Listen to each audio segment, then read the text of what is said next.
श्री कौलचंद जी मेहता और परम पूज्य संत प्रवर श्री तीर्थानंद जी महाराज यहाँ पधार करके मां सरस्वती के आगे दीप प्रज्वलन करें। श्री घेवरचंद जी सेठ कहे न जाना। मैं पवार साहब से भी निवेदन करूंगा, ये संत है,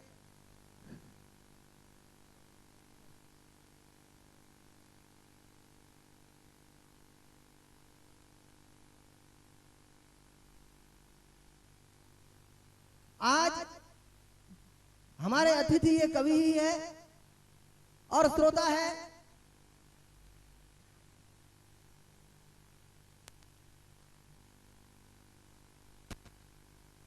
भक्तों का दीदार नजर आता है।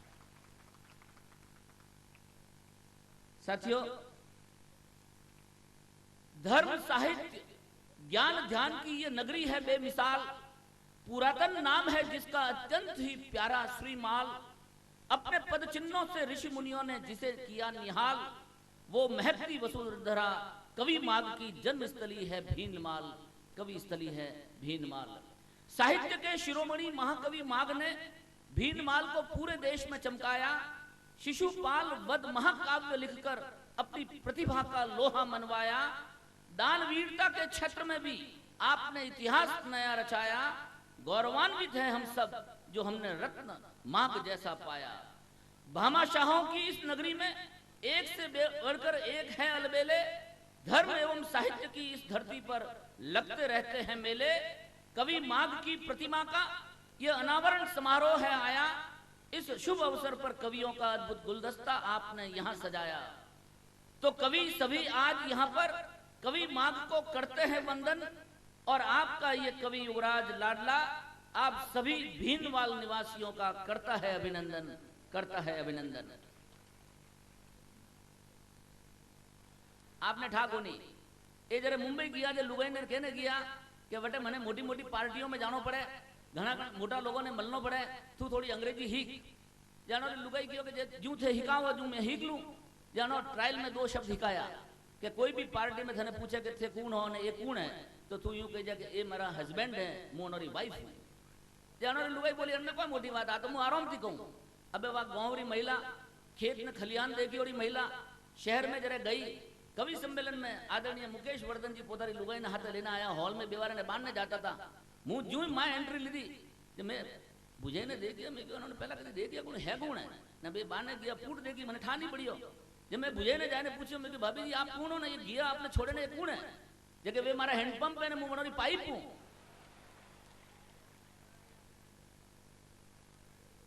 एडी स्थितियों निर्माण हो जाए। भाई मुकेश जी वर्धन आपरा समाजरा आपरा गांवरा एक एड़ा रतन है जनो जीव दयारा क्षेत्र में बॉम्बे में बहुत बड़ो इतिहास रचियो है।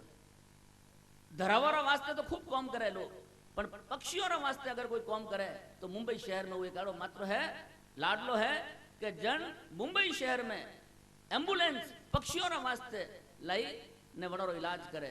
कबूतर जो पर फंसे हैं वन कबूतरों ने जो अब पतंग छगाओ जन कैमरा डोरी में फंस जाए वनोर जान भी जाए। रोज 15-20 कबूतरों ने हॉस्पिटल में ले जाए वनोरो इलाज कराओ वालो वो आप भीन माल रो लाड लो वनारा वास्ते आप एक बार जोरदार तालियों बजाओ।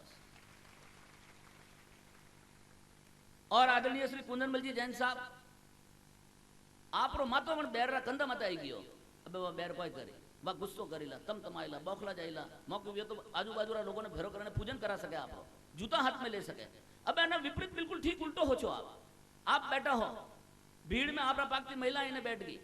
मुंह आपने ठीक कहूं कि अगर महिला रो कंधो आप सिर मत आई गयो आप पालनपुर जानो भाई तो आप ठेठ अहमदाबाद पा जाओला।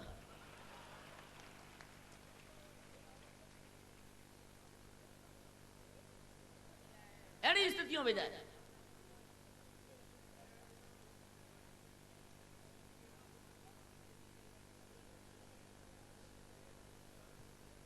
आदरणीय बासा बैठा है। मैं उन्होंने पूछी हो मैं कि बासा आप कुंदनमली साहब मातारा बाल किया पर टाट आई भी आप कोई तकलीफ तो नहीं वे जगह नहीं युवराज जी और तो कोई तकलीफ नहीं वे पर हवेला उठू जे ठाई नहीं पड़े कि मूडो कटा तक दूं। यानी बड़ी छोटी छोटी बातों थी सहज हास्य पैदा करने वाला लोग अटे अतरा बिराजी वाला है जिन्होंने ये आई गया बासा मुझे थोड़ी बार देखते तो आओ बहु कटे खेत में गया था कोई। आओ मित्रों, काव्य की महफिल की हम शुरुआत करते हैं और सब रसों की ये कवि बरसात करते हैं और रूप कविताओं का है मगर ऐ मेरे यारो पेश हम तुम्हें दिल के जज्बात करते हैं, पेश हम तुम्हें दिल के जज्बात करते हैं। तो काव्य निशा में चमकेंगे ये वे सभी सितारे हैं और दूर दूर से आने वाले आपके प्यार के मारे हैं और जितनी चाहो लूट लो आप काव्य की गंगा। ये सब के सब कवि अब आपके हवाले हैं, अब आपके हवाले हैं। तो मित्रों, मैं सबसे पहले एक ऐसे कलमकार को आवाज दे रहा हूं जिसने इस माघ की धरती पर जन्म लिया है और जिनका नाम है कवि अमजद एहसास। मैं कवि जब दीपक राग सुनाता था और आग उगलती थी शबनम और अंबर रस बरसाता था, एक करिश्मा फिर वैसा ही इस काव्य सभा में छाएगा और झूम उठेगा हर श्रोता जब शालिनी का स्वर यह लहराएगा। स्वागत है। सभी काव्य रसिक श्रोताओं को नमन करती हूँ।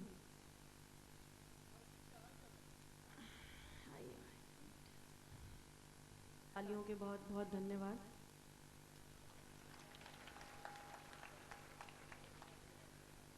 आप देख रहे हैं आज बहुत ही समृद्ध मंच आज यहाँ पर है और जहाँ तक हमारी नज़र जा रही है हमने सुना है कि एक म्यान में दो तलवारें नहीं हो सकती, लेकिन आज वो मंच प्रसिद्ध है। दो वीरस के कवि आज एक साथ बैठे हैं, पवार जी और वेदव्रत जी, जो कि आज एक साथ बैठे हैं। मंच पर तो होते हैं आज एक,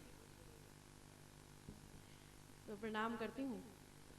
माँ वीणा पानी के चरणों में शब्द सुमन अर्पित करने के लिए मुझे यहाँ बुलाया गया है, तो माँ वीणा पानी के चरणों में शब्द सुमन अर्पित करती हूँ और इसमें आप सब भी मेरा सहयोग करें। तेरे चरणों में माँ मेरा वंदन है, तेरे चरणों में माँ मेरा वंदन है, तेरे चरणों में माँ मेरा वंदन है, तेरे चरणों में माँ मेरा वंदन है। हर एक प्राणी दिल से तेरा करता यहाँ अभिनंदन है, तेरे चरणों में माँ मेरा वंदन है, तेरे चरणों में माँ मेरा वंदन है। एक हाथ में वीणा साजे दूजे हाथ में फूल, एक हाथ में वीणा साजे दूजे हाथ में फूल। तेरी महिमा अपरंपार है, कैसे मैं जाऊं भूल। तेरी हर एक श्वास यूं महके जैसे पावन चंदन है, तेरे चरणों में माँ मेरा वंदन है, तेरे चरणों में माँ मेरा वंदन है। हर एक प्राणी दिल से तेरा करता यहाँ अभिनंदन है, तेरे चरणों में माँ मेरा वंदन है, तेरे चरणों में माँ मेरा वंदन है। वीणा पानी आज तू मेरी जीवा पे करवास, वीणा पानी आज तू मेरी जीवा पे करवास। हाथ जोड़ कर खड़ी हूँ दर पर करती हूँ अरदास, तेरी कृपा पाने को व्याकुल मेरा सारा तन मन है, तेरे चरणों में माँ मेरा वंदन है, तेरे चरणों में माँ मेरा वंदन है। हर एक प्राणी दिल से तेरा करता यहाँ अभिनंदन है, तेरे चरणों में माँ मेरा वंदन है, तेरे चरणों में माँ मेरा वंदन। बहुत बहुत धन्यवाद। और श्रोताओं, आपके सामने एक गजल पेश कर रहा हूँ। दाद और हौसला अफजाई दोनों चाहूँगा। पहला अवसर है, इसलिए थोड़ी हौसला अफजाई करें। स्वागत है। यूं परिचित तो हजार मिले, दोस्त मगर दो चार मिले, दिल तो अब नहीं मिल सकते, दिल तो अब नहीं मिल सकते, हाथ भले 100 बार मिले। कैसी ये बहार चमन में, कैसी ये बहार चमन में, क्यों हर फूल फिगार मिले। फिगार का मतलब घायल। साथी कोई नहीं दुख में, साथी कोई नहीं दुख में, सुख के हिस्सेदार मिले।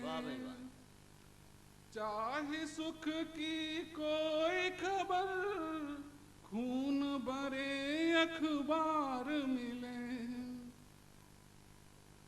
पेट में रोटी नहीं जिनके, पेट में रोटी नहीं जिनके, लड़ने को तैयार मिले। बहुत अच्छा। एक शेर बाहर से पधारे हुए अतिथि और भामाशाहों के लिए नगर वासियों की तरफ से। कर दो एक निगाह इधर, कर दो एक निगाह इधर, दिल को कुछ तो करार मिले।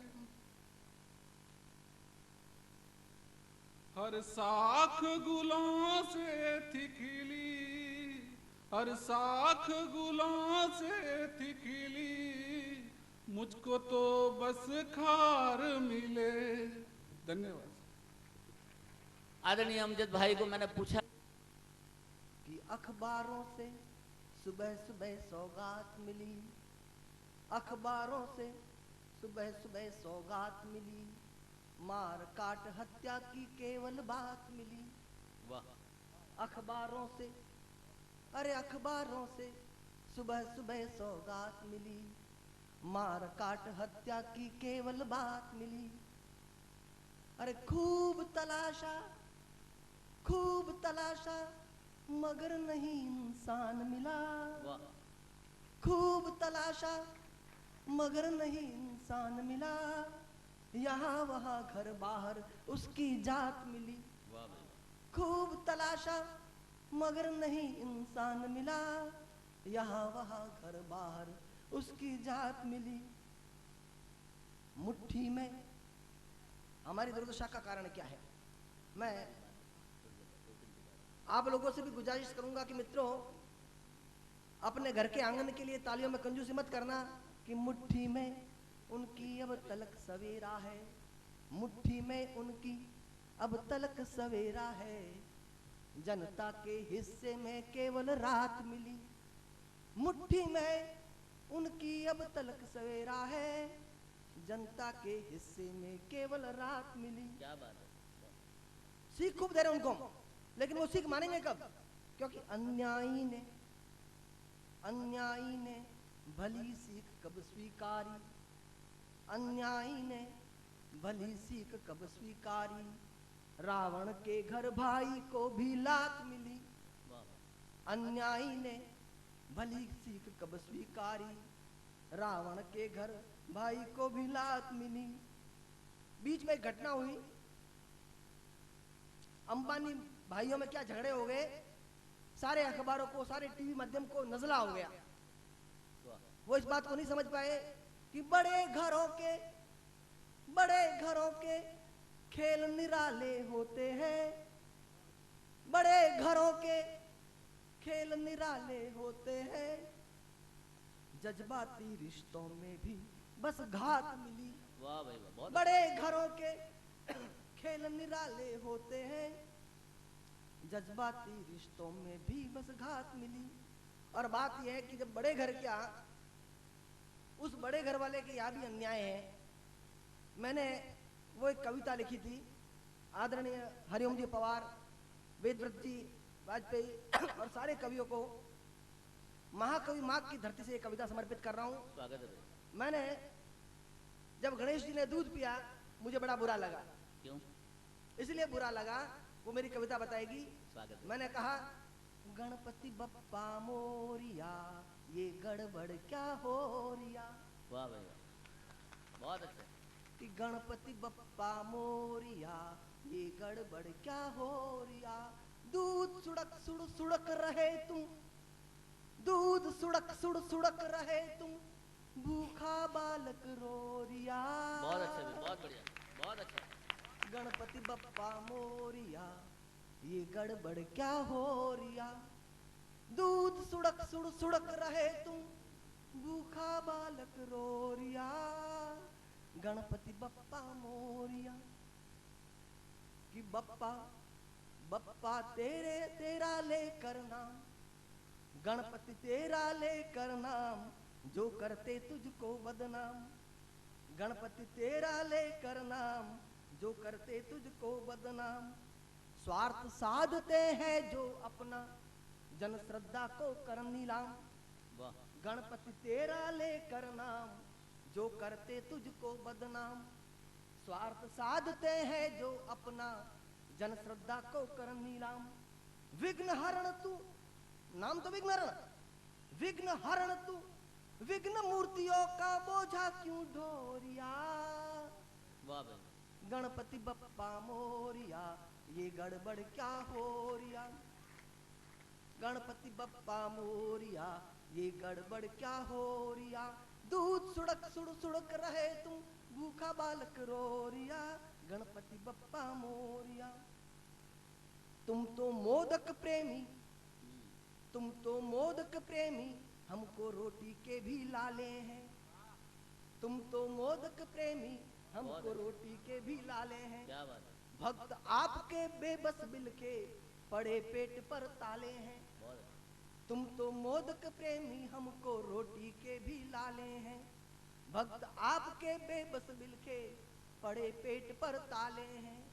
भूखे गोबर को बहलाती, वाह, भूखे गोबर को बहलाती, माधनिया गालोरिया। गणपति बप्पा मोरिया, ये गड़बड़ क्या हो रिया। दूध सुड़क सुड़ सुड़क रहे तुम, भूखा बालक रो रिया। गणपति बप्पा मोरिया, लंबोदर क्यों श्वेत कणों की कीमत समझ न पाए तुम। वाह भाई वाह। लंबोदर, लंबोदर तुम श्वेत कणों की कीमत समझ न पाए क्यों। बाल कृष्ण का दूध छीन, नाली में उसे बहाया क्यों। लंबोदर तुम श्वेत कणों की कीमत समझ न पाए क्यों। बाल कृष्ण का दूध छीन, नाली में उसे बहाया क्यों। अरे सुख संपत्ति उनको क्यों देते, धन दौलत उनको क्यों देते, जो करते हैं चोरिया। वाह वाह वाह वाह, बहुत अच्छे भाई। चोरी, गणपति जवाब नहीं। बप्पा मोरिया, ये गड़बड़ क्या हो रिया। गणपति बप्पा मोरिया, ये गड़बड़ क्या हो रिया। दूध सुड़क सुड़ सुड़क रहे तुम, भूखा बालक रो रिया। गणपति बप्पा मोरिया। और अंतिम पंक्तियां, हाँ जी, स्वागत है भाई। यहाँ कोई हो तो माफ कर दे, कि बप्पा तेरे चूहे सारे रूप बदल कर आए हैं। वाह वाह, गणपति तेरे चूहे सारे रूप बदल कर आए हैं। बढ़िया।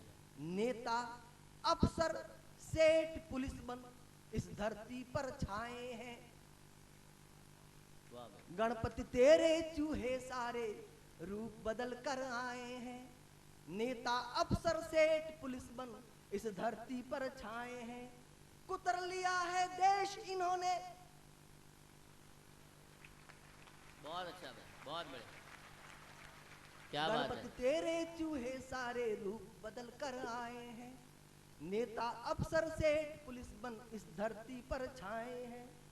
कुतर लिया है देश इन्होंने, रामू का कारोरिया। वाह वाह वाह, क्या बात है। रामू का गणपति कारोरिया। बप्पा मोरिया, ये गड़बड़ क्या हो रिया। दूध सुड़क सुड़ सुड़क रहे तुम, भूखा बालक रो रिया। गणपति बप्पा मोरिया। और आप जानते गणेश जी ने क्या जवाब दिया। गणेश जी ने कहा कि धर्म की अफीम खाके, कि धर्म की अफीम खाके सोती रही जनता, तो निशाचर नेता उसे छलते ही जाएंगे। बढ़िया। कि धर्म की अफीम खाके सोती रही जनता, तो निशाचर नेता उसे छलते ही जाएंगे। हाथ पर हाथ धर शोषण सहागर, हाथ पर हाथ धर शोषण सहागर, छाती पर मूंग दुष्ट दलते ही जाएंगे।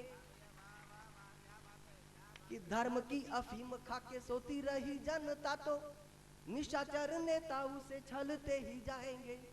हाथ पर हाथ धर शोषण सहागर, छाती पर मूंग दुष्ट दलते ही जाएंगे। फन न कुचल पाए विषधर व्यालों के तो, फन न कुचल पाए विषधर व्यालों के तो कुर्सी पे काले नाग पलते ही जाएंगे। बहुत बढ़िया। फन न कुचल पाए विषधर व्यालों के तो कुर्सी पे काले नाग पलते ही जाएंगे। कि मुंह का निवाला छीन, अरे मुंह का निवाला छीन खाएंगे हराम खोर, मुंह का निवाला छीन खाएंगे हराम खोर, सीधे साधे लोग हाथ मलते ही जाएंगे। बहुत बड़ा संगीतकार था, वह जंगल में मृदंग बजाता था, वह जंगल में बजाता था, इसलिए उसका मृदंग सुनने कोई नहीं आता था। एक बकरी का बच्चा रोज वहां आता, उसका मृदंग सुनता, नाचता गाता उछलता था। एक दिन संगीतकार ने बकरी के बच्चे से कहा, तुम रोज मेरा मृदंग सुनते हो, ऐसा लगता है तुम जरूर पिछले जन्म में कोई संगीतकार रहे होंगे। बकरी के बच्चे ने कहा, संगीत क्या होता है मैं नहीं जानता, आप कौन सा बाजा बजा रहे उसका नाम भी मुझे पता नहीं, मैं तो सिर्फ इतना जानता हूं कि आपके बाजे पर माघ की धरती को प्रणाम करने के लिए महाराष्ट्र से राजस्थान आ गया। कविता क्या होती है मैं नहीं जानता। वाह भाई वाह। और एक दो छोटे छोटे व्यंग पहले मैं आपको सुनाना चाहता हूं। हमारे अभी सुनामी लहरों ने बड़ा उत्पात मचाया, बहुत मदद की, लेकिन कितनी मदद सरकारी वहां पहुंचती है। आप सब व्यापारी लोग हैं, इकाई दहाई सैकड़े का गणित जानते हैं। ये लाइट थोड़ा बंद कर दे। लाइट थोड़ा नहीं पूरा ही बंद कर। हाँ बंद कर दीजिए, हाँ बंद कर दीजिए।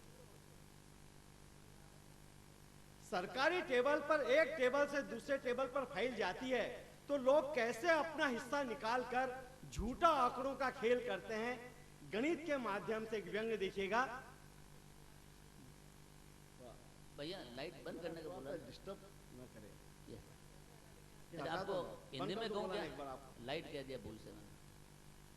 हाँ भैया, कैसे एक टेबल से दूसरे टेबल पर फाइल जाती है तो कैसे हिस्सा निकालते हैं, आंकड़ों के माध्यम से व्यंग दिखेगा।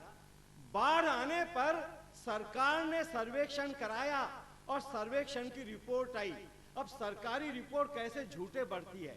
बाढ़ आने पर सरकार ने सर्वेक्षण कराया, सर्वेक्षण की रिपोर्ट आई, रिपोर्ट थी कि एक बाढ़ आई, दूसरा टेबल, एक बाढ़ आई सैकड़ों जाने गई, हजारों घर बहे, लाखों बेघर हुए, करोड़ों का नुकसान हुआ, अरबों की मदद चाहिए।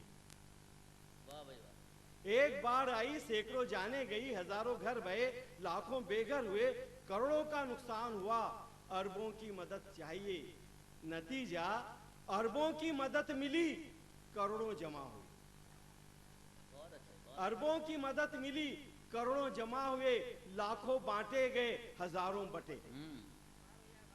लाखों बांटे गए, हजारों बटे, सैकड़ों हिस्से आए, एक पल्ले पड़ा है, बाढ़ का प्रश्न वैसे ही खड़ा है। वाह।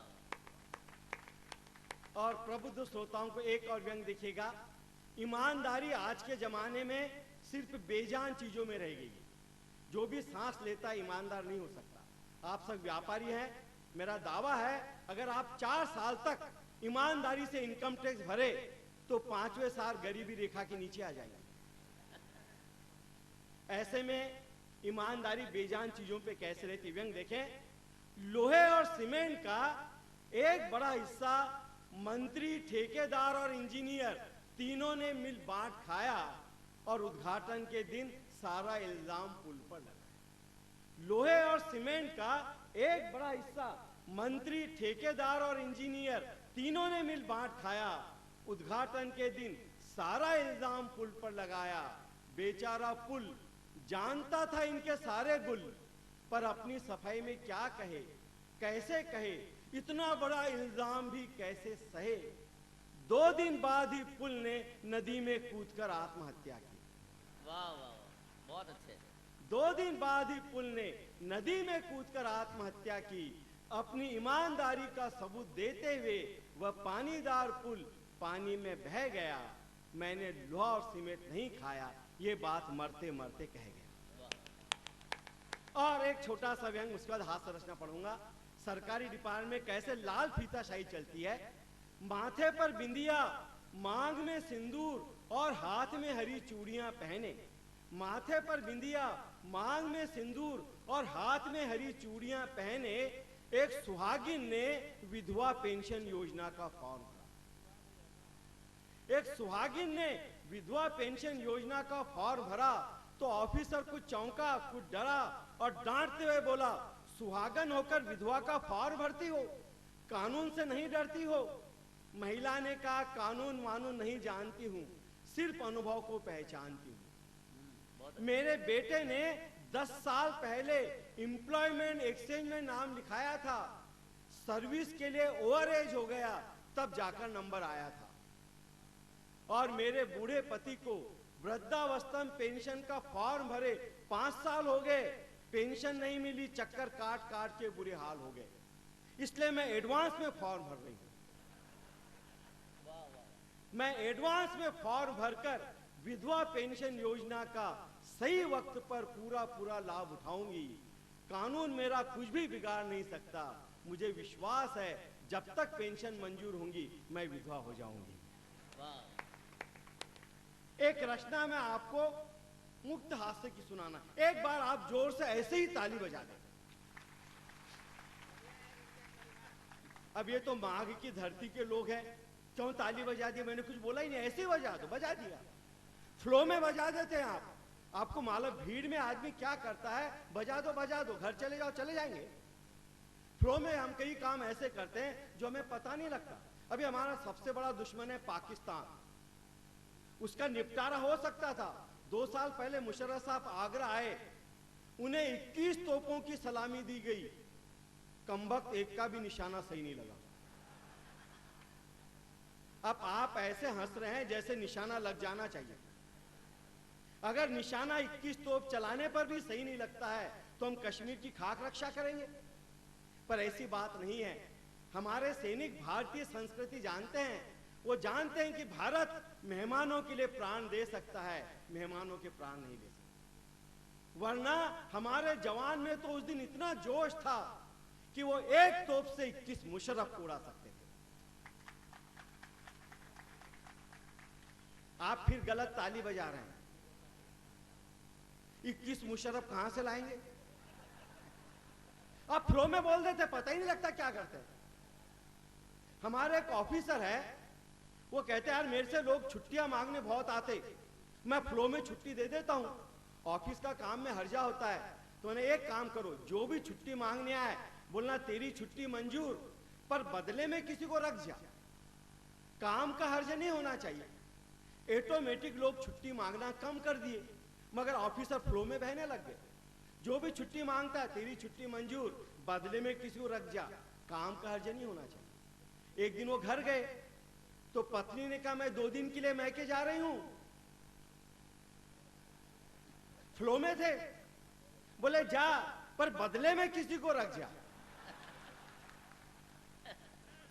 काम का हर्जा नहीं होना चाहिए।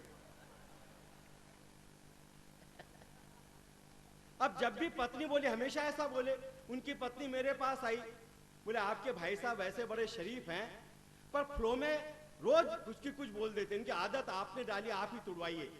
दूसरे दिन मैंने एक उपाय बता दिया। ऑफिसर घर गए, पत्नी ने कहा मैं 2 दिन के लिए बाहर जा रही हूं। वो फ्लो में बोले जा, पर बदले में किसी को रख जा। पत्नी बोली मैं कैसे बदले में रख सकती हूं, आज तो मैं खुद बदले में जा रही हूं। उस दिन से ऐसी आदत टूटी, फ्लो टूटा। अब चपरासी भी छुट्टी मांगता है तो बोले तेरी छुट्टी मंजूर, पर बदले में किसी को रख के मत जाना। हम फ्लो में ऐसा कई काम करते हैं। मैं भी महाराष्ट्र में हिंदी का इंटरव्यू देने गया। इंटरव्यू लेने वाले, हिंदी का इंटरव्यू था, मैं साहित्य की तैयारी करके गया, पर इंटरव्यू लेने वाले फ्लो में थे। उन्होंने आड़ा टेढ़ा मुझसे पूछ लिया, बताओ चांद पे पांव रखने वाले आदमी का नाम क्या था। अब हमारे दिनों में उन दोनों आपने कहा तेलगी कांड बड़ा फेमस था, मेरे मुंह से फ्लो में निकल गया छगन भुजबल। वो बोले यार अजीब आदमी है, हम कहते चांद पे पांव रखने वाले आदमी का नाम क्या था और तुम भुजबल बोल रहे हैं। मैं समझ गया मैंने फ्लो में गलती किया, मैंने बात सुधार ली। मैंने कहा साहब ये हिंदी का इंटरव्यू है, मैंने तो आर्म स्ट्रॉन्ग का हिंदी में अनुवाद किया। आर्म यानी भुजा, स्ट्रॉन्ग यानी बल, आर्म स्ट्रॉन्ग यानी भुजबल। लेकिन हम फ्लो में कई काम ऐसे करते आपको पता नहीं है। मेरा मित्र मेरे घर आया, 2-3 दिन रहा, सबके यहाँ ये बात होती है, और जब जाने लग गया तो मेरे बच्चे को 50 रुपए का नोट दिया, अक्सर देते हैं, और हम बोलते नहीं नहीं इसकी कोई जरूरत नहीं है। हालांकि दे के नहीं जाता तो हम पत्नी से बातें करते, साला 2 दिन खा के गया 5 रुपया भी नहीं दिया। अब दे रहा है तो कहते इसकी जरूरत नहीं है। वो भी फ्लो में बोलता क्यों बेटा सिर्फ तुम्हारा ही है।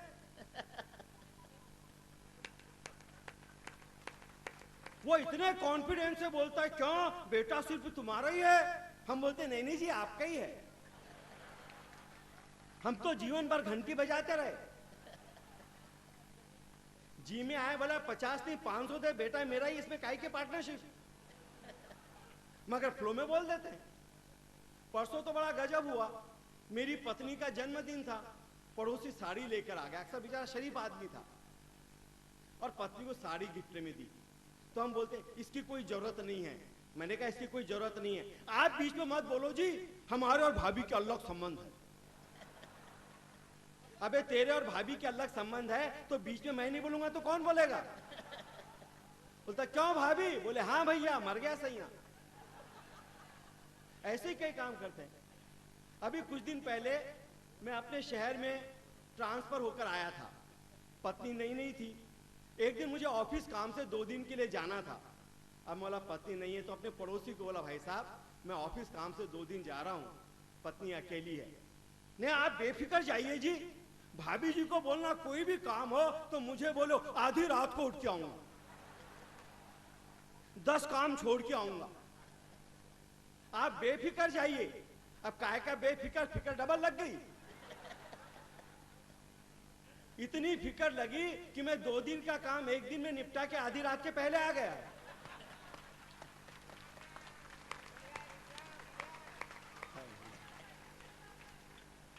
पर आफत हो गई, मेरे ऑफिस में रिकॉर्ड बन गया कि ये आदमी बहुत मेहनत से काम करता है, 2 दिन का काम 1 दिन में निपटाता है, DATA बचाता है, इसलिए बाहर गांव जाने का काम हमेशा इसको भेजा करो।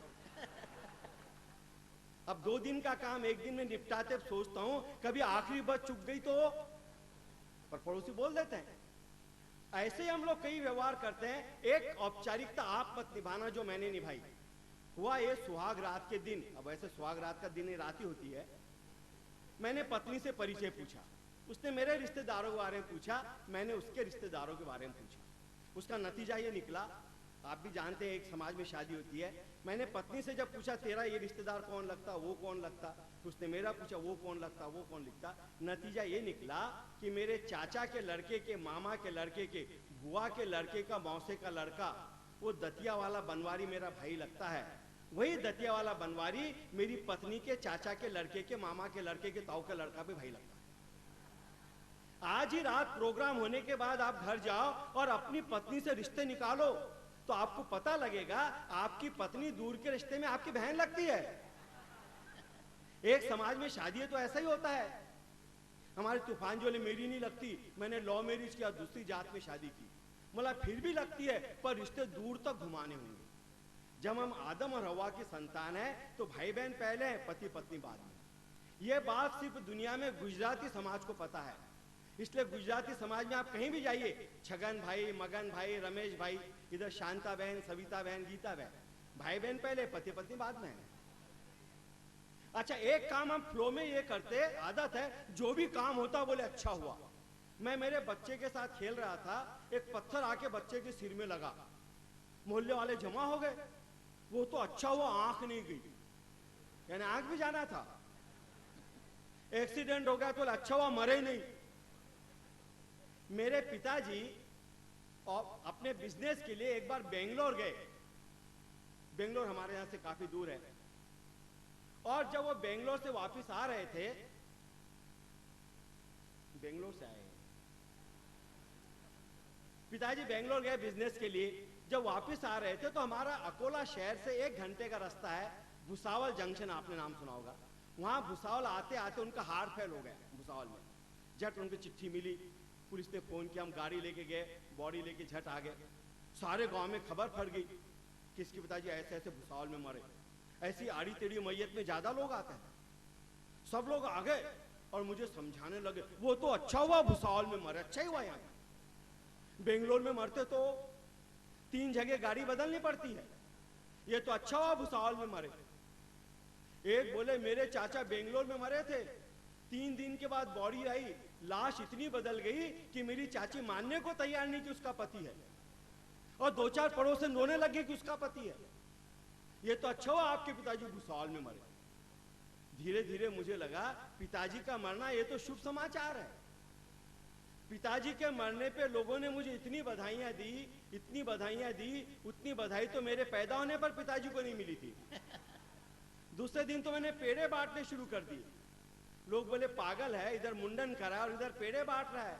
मैंने कहा पिताजी मरे इसलिए मुंडन कराया, भुसावल में मरे इसलिए पेड़े बांट रहा हूं। हम फ्लो में ऐसे ही काम करते हैं। एक बार मैं मशीन में काम करते करते मशीन में मेरा बायां हाथ चलेगा, कट गया। मोहल्ले वाले पड़ोसी आ गए, हाथ कट गया क्या मालूम रहता, फिर भी पूछते। बोला हाँ, कौन सा? मैंने कहा बायां। वो तो अच्छा हुआ बायां कटा, दहना बच गया, वरना खाने पीने के वांदे हो जाता।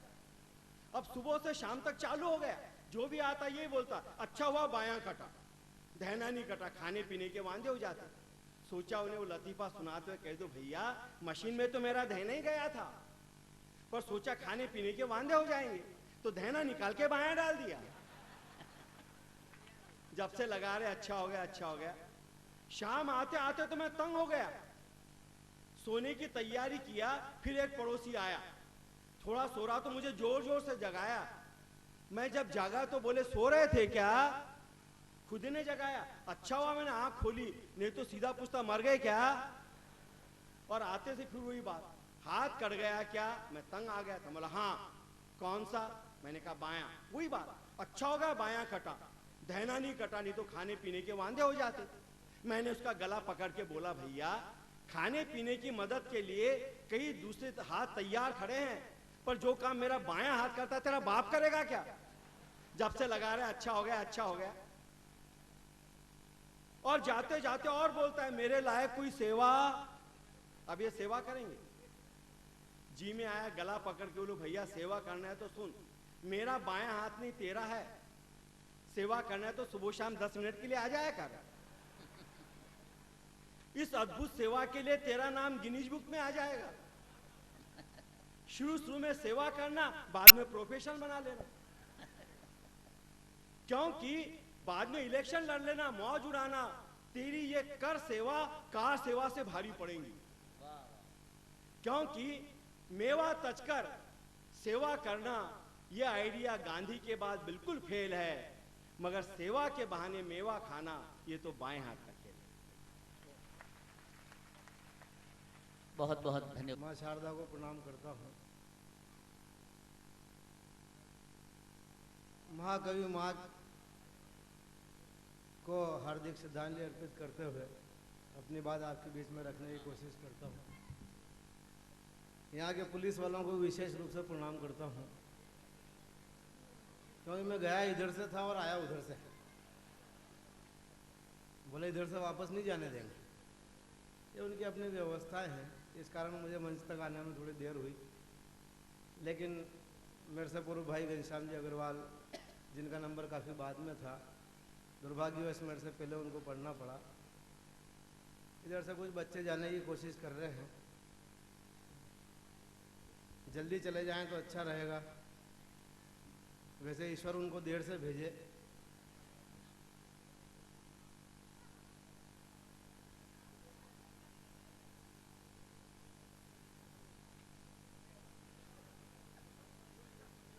इधर हाँ इधर शांति रखो, तूफान यहाँ खड़ा हुआ है। मैं जिस भैंस से टकराया वो भैंस यही थी, और बांध के नहीं रखी, खुली छोड़ी। इनको विशेष रूप से प्रणाम करता हूँ, बड़ा अच्छा संचालन कर रहे हैं। अभी चुनाव का मौसम चल रहा है। आज हमने जिला परिषद और पंचायतों के चुनाव संपन्न करवा दिए। तो उधर से क्यों हाथ जोड़ रहे हैं? अभी बात शुरू कर रहा हूँ मैं।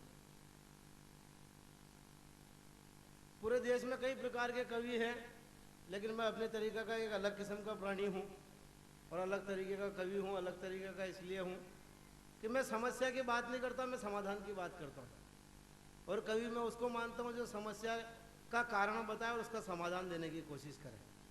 मैं अपनी कविताओं के माध्यम से समाधान देने की कोशिश करता हूँ।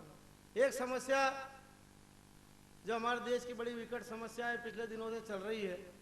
हमारे देश के विभिन्न प्रांतों में लोग भूख से मरे, राजस्थान में लोग भूख से मरे, बिहार में लोग भूख से मरे, उड़ीसा में लोग भूख से मरे। किसी के पास इस समस्या का समाधान नहीं। तब मैंने इस समस्या का जो समाधान दिया वहीं से अपनी बात को प्रारंभ करने की कोशिश करता हूँ। 4 पंक्तियां निवेदन करता हूँ।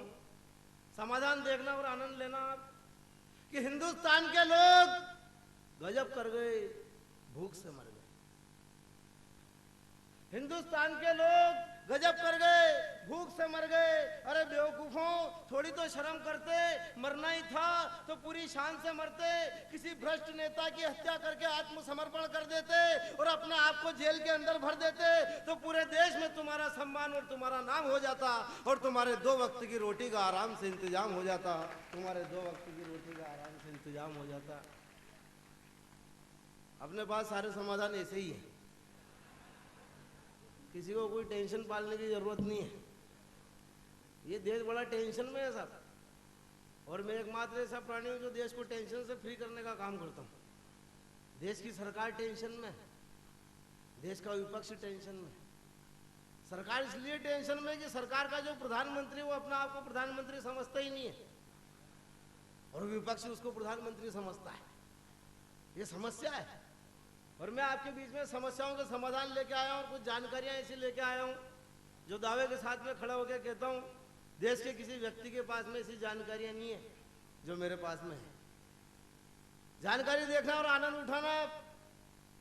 पिछले दिनों विपक्ष का प्रतिनिधिमंडल प्रधानमंत्री से मिलने गया। प्रधानमंत्री ने उनके साथ दुर्व्यवहार किया, ज्ञापन को रद्दी की टोकरी में डाल दिया। लालकृष्ण आडवाणी गए, जसवंत सिंह गए, जॉर्ज फर्नांडिस गए, लेकिन किसी की समझ में नहीं आया कि प्रधानमंत्री ने ऐसा क्यों किया। तब मैंने उनसे संपर्क किया। मैंने कहा मैं बताऊं प्रधानमंत्री ने ऐसा क्यों किया, मेरे पास तो जानकारी थी। बोले बताओ। तो मैंने कहा आपको मालूम है देश का प्रधानमंत्री सरदार है, तो आप 12 बजे के आसपास उससे मिलने गए ही क्यों? नहीं आप सुबह जाते शाम को जाते। अब आपने टाइम ही गलत चुना तो ऐसा तो हो नहीं था। ये समस्या यूं पैदा हो जाया करती।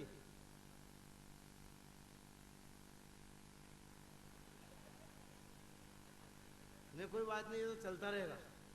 जब तक मैं आपके बीच में खड़ा हूं इस प्रकार की समस्याएं चलेगी। लेकिन मैं आपको बता रहा हूं कि कुछ जानकारियां मैं ऐसी लेकर के आया हूं। एक ताजा तरीन और लेटेस्ट जानकारी देखना साहब। अभी जिला परिषदों के उनके चुनाव संपन्न हुए, इससे पहले विधानसभा के हुए, लोकसभा के हुए। जब भी चुनाव होते हैं हमारे देश के अंदर, जब भी चुनाव होते हैं, जीतने वाले जीत के सरकार बनाते हैं और हारने वालों का काम क्या है? हारने के बाद में वो कारण खोजते हैं कि हम चुनाव क्यों हारे। इस देश के नेताओं की अकल देखना, देश के राजनेताओं में कितनी बुद्धि है, उनकी अकल का नमूना देखना, एक छोटी सी जानकारी देखना और आनंद लेना। जब भी चुनाव होते हैं जीतने वाले सरकार बनाते हैं और हारने वाले कहते हैं कि हम चुनाव क्यों हारे। हार के कारण खोजो। सारे नेता लोग बैठते हैं, मारू मारू कुत्ता फजीती मस्ती है, चिंतन शिविर का आयोजन होता है, लेकिन हार के कारण पता ही नहीं चलते। तब मैं उनसे संपर्क करता हूँ और मैं बताता हूँ कि आप चुनाव क्यों हारे, मैं बताऊँ? बोले बताओ। तो मैं उनसे बताता हूँ कि आप चुनाव इसलिए हारे क्योंकि लोगों ने आपको वोट नहीं दिए। बोले इतनी सी बात इनके पल्ले नहीं पड़ रही है। ये देश को चलाना चाहते हैं, देश की जनता को चलाना चाहते हैं। हाँ ये हालात है साहब देश की राजनीति के। लोगों के पास में जानकारियां नहीं है। लोग मेरे से पूछते हैं, बोले अटल बिहारी वाजपेयी और सोनिया गांधी में क्या अंतर है? मैंने कहा कोई खास अंतर नहीं है, केवल मात्र एक मात्रा का अंतर है। बोले क्या अंतर है? मैंने कहा अंतर ये है कि अटल बिहारी वाजपेयी एक जबरदस्त नेता है और सोनिया जी जबरदस्ती।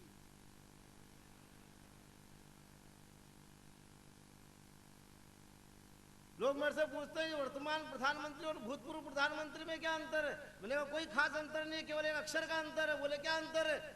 मैंने कहा वर्तमान प्रधानमंत्री एक सरदार हैं और भूतपूर्व प्रधानमंत्री असरदार थे। नहीं, ये हाई लेवल की बात है, कई लोगों के कल समझ में आ सकती है। वो चाहे तो कल भी तालियां बजा सकते हैं, मेरे को कोई टेंशन नहीं है। अपन तो टेंशन फ्री वाला आदमी है, क्योंकि अपन राजस्थान के आदमी, और राजस्थान के आदमी तो टेंशन फ्री होते हैं। कई लोग तो मेरे से पूछते हैं, यहाँ देश के वीर रस के दो धुरंधर कवि बैठे हैं, लोग मेरे से पूछते हैं, बोले तूफान साहब आप राजस्थान के हो और हास्य कवि। मैंने कहा क्यों, कोई तकलीफ है? बोले नहीं तकलीफ तो नहीं है, राजस्थान तो वीरों की धरती है, आप वीर रस के कवि क्यों नहीं हुए?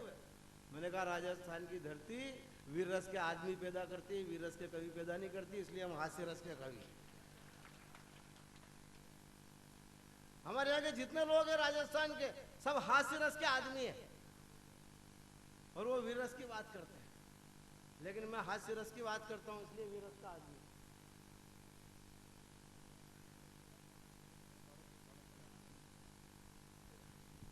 एक बार मुझे तालियां बजा करके आदेश प्रदान करें, मैं अपनी बात को आगे बढ़ाना चाहता हूं।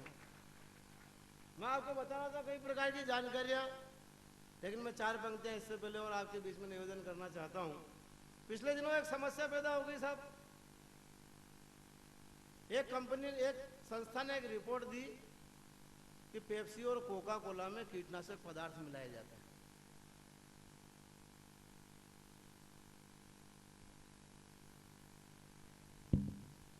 हाँ कोई बात नहीं, ये माइक वाला भी ऐसे करेगा। हाँ चल गया वापस। एक संस्था ने रिपोर्ट दी कि पेप्सी और कोका कोला में कीटनाशक पदार्थ मिलाए जाते हैं। तब हमारे संसद के समझदार लोगों ने क्या किया, संसद में पेप्सी और कोका कोला पे प्रतिबंध लगा दिया, क्योंकि वो समझदार लोग हैं, उनका जिंदा रहना जरूरी है, बाजार में चालू है। तब मैंने इसका जो समाधान दिया वो आप तक पहुंचाता हूं। स्वागत है भाई। कि कुछ लोग ऐसा बताते हैं कि पेप्सी और कोका कोला में कीटनाशक पदार्थ मिलाए जाते हैं। कुछ लोग ऐसा बताते हैं कि पेप्सी और कोका कोला में कीटनाशक पदार्थ पाए जाते हैं। तो मैंने उनसे कहा कि आप क्यों इन कंपनियों को बदनाम करते हो? मैंने उनसे कहा कि आप क्यों इन कंपनियों को बदनाम करते हो? क्यों? क्योंकि मेरी नज़र में तो ये अच्छा काम करते हैं। क्यों? क्योंकि भारत में पेप्सी और कोका कोला का उपयोग कीटाणु ही तो करते हैं। अफसोस तो इस बात का है कि ये कमबख्त इन्हें पी के भी नहीं मरते हैं। अफसोस तो इस बात का है कि ये कमबख्त इन्हें पीकर भी नहीं मरते हैं। इसलिए आप इन कंपनियों से ये प्रार्थना करो कि अगर कीटनाशक ही भरना है तो असली भरो। इसलिए आप इन कंपनियों से ये प्रार्थना करो कि अगर कीटनाशक ही भरना है तो असली भरो, क्योंकि जिस दिन बहुराष्ट्रीय कंपनियों के नशे में डूबकर देश को डुबाने वाले कीटाणु मर जाएंगे, उस दिन हिंदुस्तान के 100 करोड़ गरीब अपने आप तर जाएंगे। उस दिन हिंदुस्तान के 100 करोड़ गरीब अपने आप तर जाएंगे। उस दिन हिंदुस्तान के ये समस्या है हमारे देश में। एक ताजा तरीन और लेटेस्ट जानकारी और एक ताजा तरीन और लेटेस्ट रचना आपके बीच में रखता हूँ, क्योंकि ये भावनाओं का नगर है, कभी माग का नगर है। कई प्रकार की कविताएं आपने सुनी होगी बुश और लादेन को लेकर, ओसामा बिन लादेन के बारे में। हमारे कई कवि लोग कहते हैं कि वो आज दिन तक नहीं पकड़ा गया। क्यों नहीं पकड़ा गया ये किसी को मालूम नहीं है, ये खाली मेरे को मालूम है। और मेरे को मालूम है, इसलिए मैं कविता के माध्यम से आप तक बात पहुंचाना चाहता हूँ। पहली पंक्ति आप सबके समझ में आएगी, लेकिन उसके बाद आप मेरे साथ कविता के साथ यात्रा करें तो पूरी बात आपकी समझ में आएगी। और मैं दावे के साथ में कहता हूँ कि इस धरती पर आज दिन तक किसी भी व्यक्ति ने ये कारण नहीं बताया कि ओसामा बिन लादेन क्यों नहीं पकड़ में आया। मैं कारण बताना चाहता हूँ, आप कारण देखना। अमेरिका की देन ओसामा बिन लादेन अमेरिका की देन ओसामा बिन लादेन अमेरिका पे ही झल्ला रहा है, जाने किस गुफा में से चिल्ला रहा है। अमेरिका की देन ओसामा बिन लादेन अमेरिका पे ही झल्ला रहा है, जाने किस गुफा में से चिल्ला रहा है कि मुसलमान भाइयों, अल्लाह के नाम पर जिहाद करो, हम तो बच गए तुम तो मरो। मुसलमान भाइयों, अल्लाह के नाम पर जिहाद करो, हम तो बच गए तुम तो मरो। तुम्हें मरवाने के लिए ही तो हमने पेंटागन और वर्ल्ड ट्रेड सेंटर से विमान टकराए, तुम्हें मरवाने के लिए ही तो हमने वर्ल्ड ट्रेड सेंटर और पेंटागन से विमान टकराए, तब जाके अमेरिका के सैनिक तालिबान में घुस पाए। तुम्हें मरवाने के लिए ही तो हमने वर्ल्ड ट्रेड सेंटर और पेंटागन से विमान टकराए, तब जाके अमेरिका के सैनिक तालिबान में घुस पाए। तालिबान को मिलाया खाक में और घुस गए सीधे इराक में। तालिबान को मिलाया खाक में और घुस गए सीधे इराक में। ये आतंकवाद को मिटाना ये तो था केवल बहाना।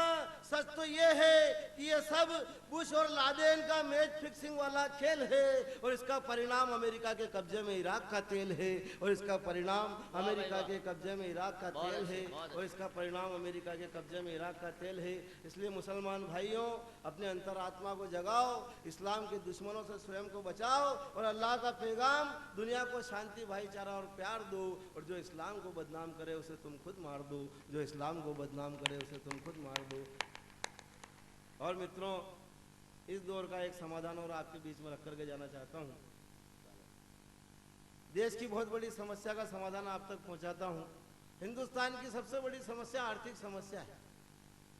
आज हमारे देश के ऊपर 6,68,000 करोड़ रुपए का कर्जा है। अब ये कर्जा कोई मैंने तो करवाया नहीं, लेकिन इसके बावजूद इसका समाधान मैं आपको देके जाना चाहता हूँ कि ये देश कर्ज मुक्त हो सकता है। पिछले दिनों बंबई में कानून बना, हमारे भाई कन्हैयालाल जी खंडेलवाल जानते होंगे, युवराज जी जानते हैं, मुकेश जी वर्धन तो विशेष रूप से जानते होंगे। मुंबई में एक कानून बना, उस कानून के अंतर्गत मुंबई में सार्वजनिक स्थान पे थूकने और गंदगी करने वाले व्यक्ति पे 500 रुपये से लेकर 2,500 रुपये तक का जुर्माना है। ये कानून मुंबई में लागू है। इस कानून के माध्यम से मैंने देश की सबसे बड़ी समस्या का समाधान खोजा। वो समाधान मैं आप तक पहुंचाता हूँ। समाधान देखना, हास्य के माध्यम से पहुंचाता हूँ कि ये बात तो सब अच्छी तरह से जानते हैं, ये बात तो सब अच्छी तरह से जानते हैं कि देश के नेता अपने आप को सार्वजनिक व्यक्ति मानते हैं। ये बात तो सब अच्छी तरह से जानते हैं कि देश के नेता अपने आप को सार्वजनिक व्यक्ति मानते हैं। अब अगर व्यक्ति सार्वजनिक है तो उसका शरीर होगा सार्वजनिक स्थान। व्यक्ति सार्वजनिक है तो उसका शरीर होगा सार्वजनिक स्थान। इसी बात को लेकर देश के नेता हैं परेशान कि जिस दिन ये बात जनता की समझ में आएगी उस दिन हमारे शरीर की हालत तो खराब हो जाएगी। बस इसी डर से बचने के लिए ये कानून बना है कि सार्वजनिक स्थान पर थूकना और गंदगी करना सख्त मना है। बस इसी डर से बचने के लिए ये कानून बना है कि सार्वजनिक स्थान पर थूकना और गंदगी करना सख्त मना है। अब आप इनकी बुद्धि पे बिल्कुल तरस मत खाना, क्योंकि थूकने और गंदगी करने वाले पे होगा 500 रुपये से लेकर 2,500 रुपये तक का जुर्माना। अब आप इनकी बुद्धि पे बिल्कुल तरस मत खाना, क्योंकि थूकने वाले पे होगा 500 रुपये से लेकर 2,500 रुपये तक का जुर्माना।